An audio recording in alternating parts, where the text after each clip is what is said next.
O'limdan qo'rqasizmi? Ko'p odamlar qo'rqadi, ammo aslida o'ladigan narsa ruh emas, balki tanadir.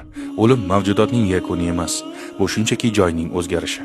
Xuddi uyga kelganingizda paltoyingizni osib xonangizga kirganingizdek. Xuddi shunday vafot etganingizda tanangizni yerga palto kabi qoldirib, ruhingiz boshqa olamga kiradi. Barcha xonalar bitta sohibga tegishli va u yolg'iz Alloh. U ham hayotni, ham o'limni yaratgan zotdir. Tasavvur qiling, yo'l chetida turibsiz, to'satdan bir mashina to'xtaydi va sizni o'tirishga undaydi. Qo'rqib ketasiz, to'g'rimi? Ammo ichkarida ota-onangizni ko'rsangiz, barcha qo'rquvingiz yo'qoladi, chunki ular aslo zarar yetkazmasligini bilasiz. Shunday ekan, agar o'limni Alloh yaratganini bilsak va eslasak, qo'rquv o'rniga xotirjamlik, sarosima o'rniga esa osoyishtalik keladi.